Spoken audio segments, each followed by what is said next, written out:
How you doing, guys? Recently, Apple had their next keynote, Worldwide Developers Conference 2016.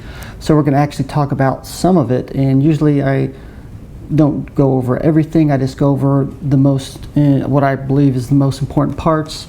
They're finally adding Siri integration into the operating system. And I think it took so long is because they're really going deep integration into the operating system instead of just finding some basic commands.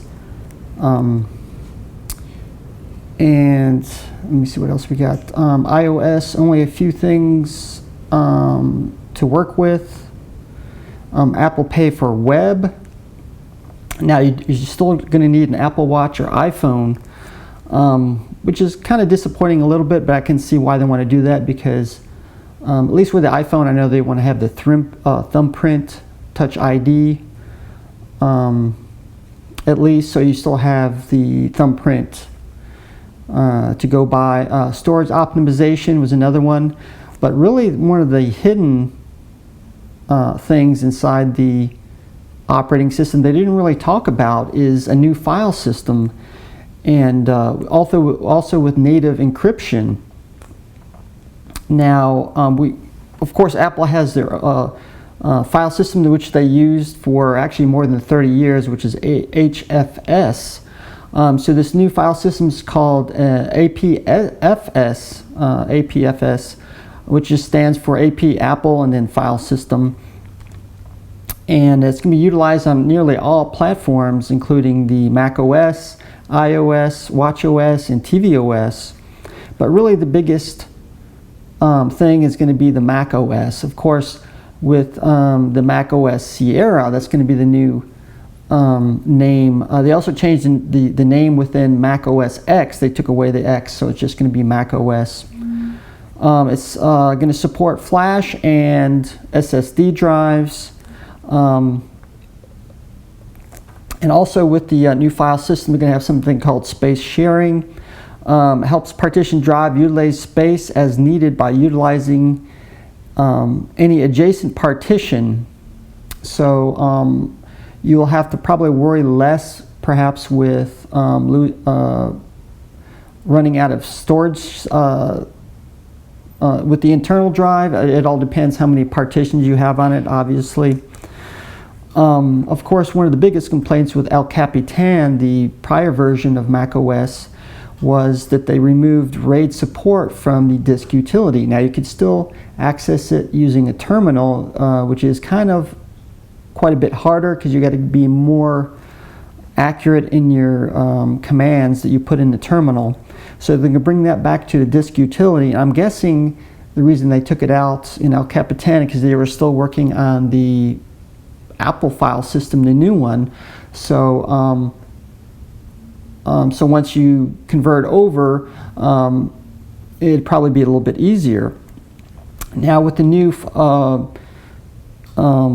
added functionality, disk utility using RAID, well, remember this is software RAID.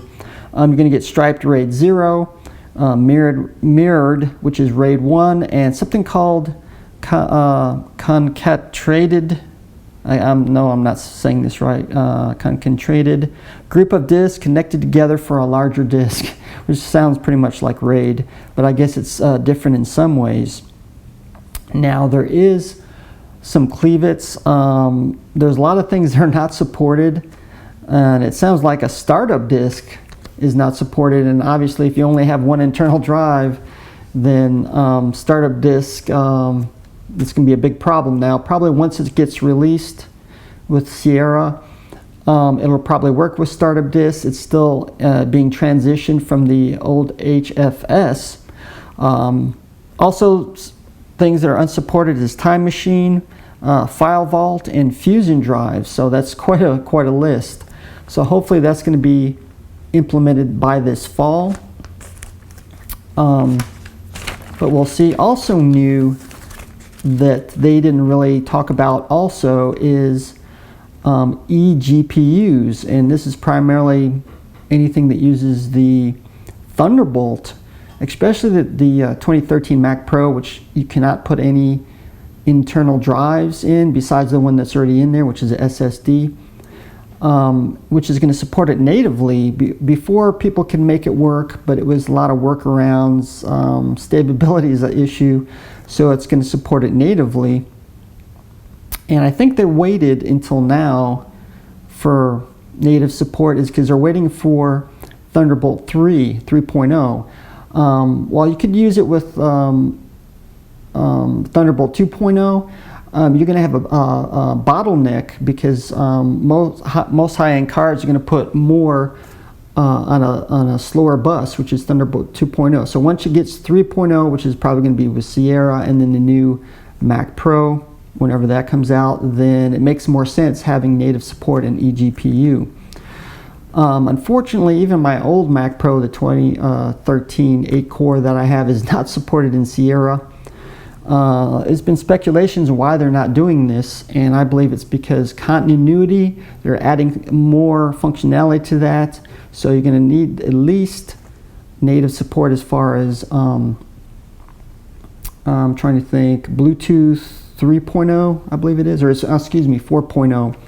So without that, then some features not going to be supported, and then people would be obviously calling Apple, it doesn't work, and so on. So they eventually drop support even for my own. But good news, you can actually upgrade the firmware of a 2009 Mac Pro, quad-core and 8-core and above,